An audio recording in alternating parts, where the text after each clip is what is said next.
doing? This is Blac'Shy'Guy here. Welcome once again to another podcast episode. And as always, make sure you hit the like button and also make sure you subscribe if you haven't subscribed to Chi-Town yet. And also hit the notification button to get notified on any upcoming new videos. As always, thank you for sitting at my table. I got something to talk about and it might infuriate some gamers because I have something to say about the gamers of today.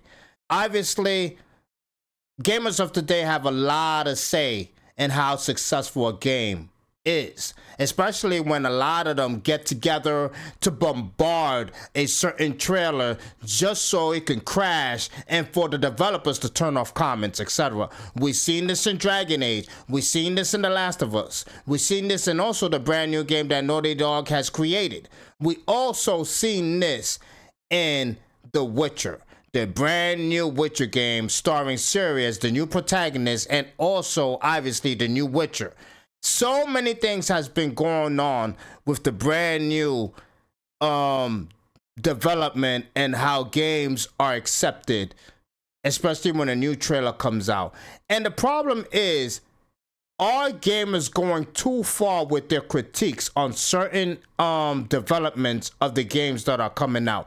I understand there are some situations about games that can get a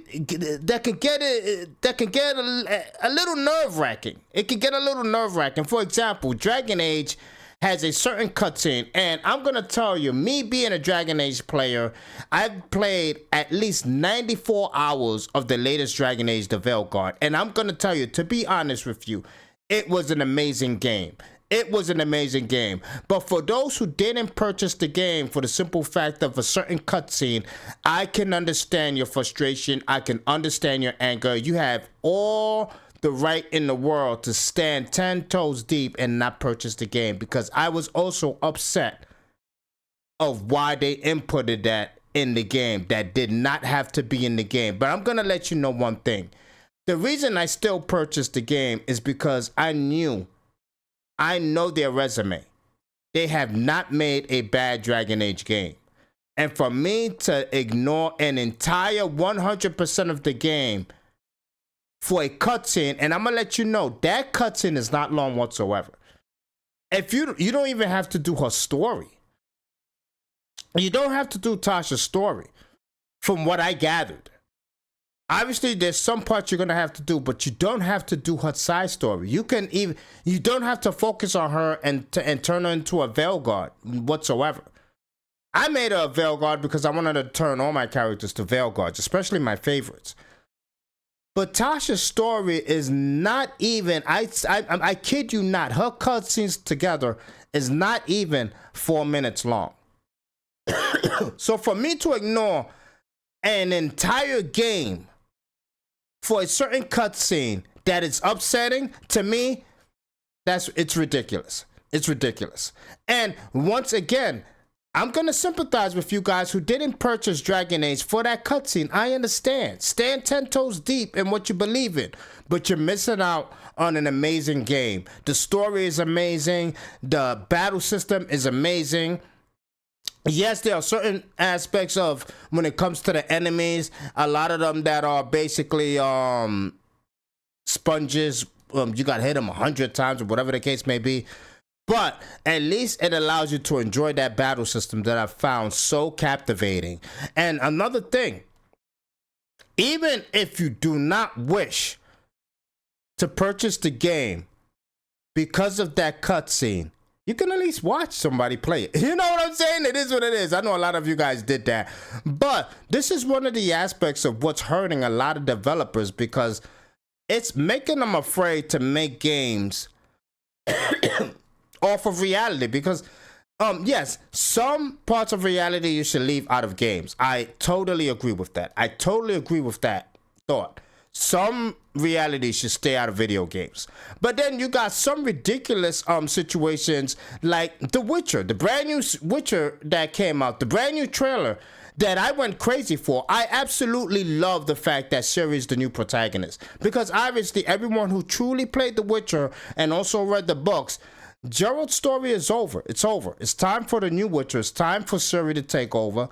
And I really enjoyed the fact that we got to see her older, and obviously she's the new Witcher, and I know everybody's gonna be like, well, what about the trial of the grasses? I understand the original story was the fact that a woman can survive it, and all of a sudden Ciri is a Witcher, so how did she survive it? And I know the fact that she has the blood probably made her survive it, but at least let's give them an opportunity to fail. Maybe they'll come out with a story that'll be just as interesting as the game.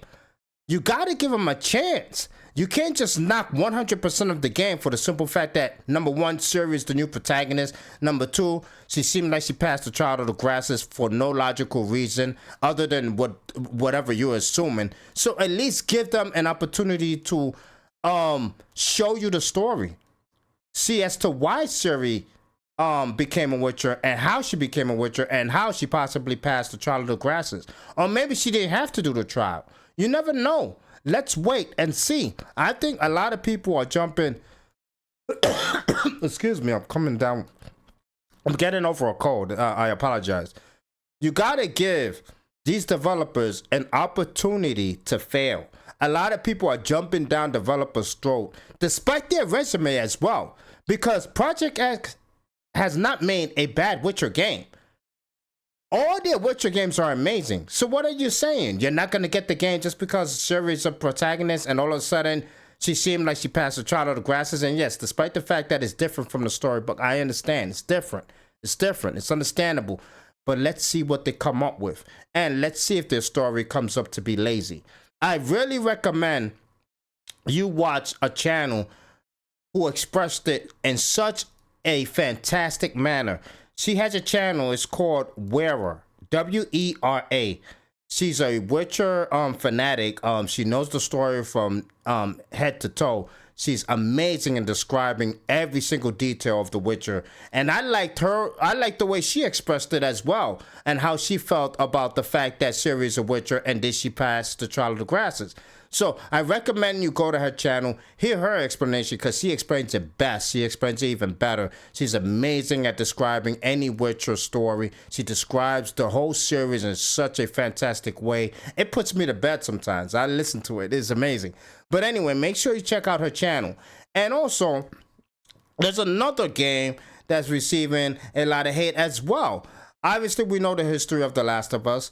I think that was one of the first games that received a lot of hate before the game even came out, for the simple fact that a lot of people found out the conclusion and ending of a character they so loved.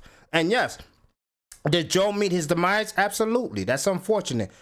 But let's slow down here. Was the game not fantastic? Yes. The story fantastic? Yes. The gameplay fantastic? Yes.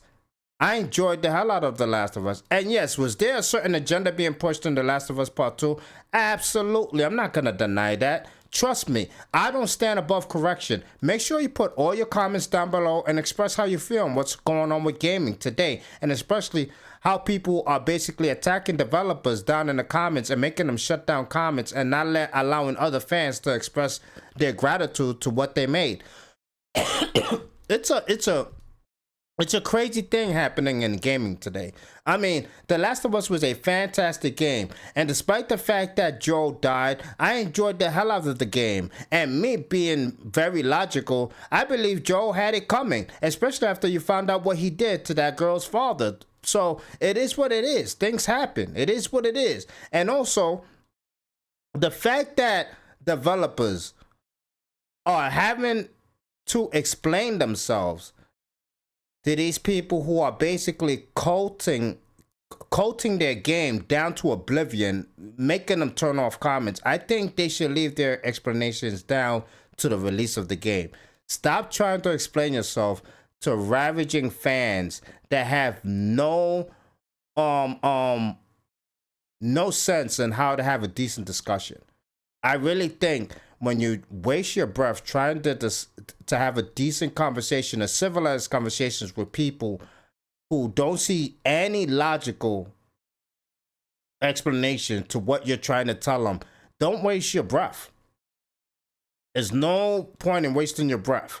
I really do believe you should just let them think whatever they want, because there's no way you can convince them otherwise. There's no way you can convince them otherwise. I just think that gaming is going to a point that developers are going to be scared to try anything in games now. It's going to reach a point that we're only going to be experiencing remakes. And I don't want that. I absolutely do not want that. I mean, obviously the biggest games that received the most hate so far was The Last of Us. Obviously we know. Dragon Age, and now The Witcher. And this is very unfortunate. These are 3 franchises to me so far that, despite the hate, the games were the last 2 games were amazing. And now the third, which is The Witcher, I doubt that game is going to be bad. I doubt that game is going to be bad at all. I think that game is going to be amazing, and I can't wait for it. Let me hear your comments down below. Make sure you express your feelings about what's going on with gaming and your feelings when it comes to what was inputted in these games. And did you play any of the last 2 that released, The Last of Us 2 and Dragon Age? And what do you feel about Ciri being the new protagonist in the latest Witcher? And also make sure you check out that channel I recommended. It's a great channel, especially if you're a big Witcher fan. Just make sure you support it. It's a fantastic channel. This is Blac'Shy'Guy, and as always, thank you for sitting at my table. I'm out of here. Peace! Arch criminal who must be put away. Another innocent victim of suicidal maniac.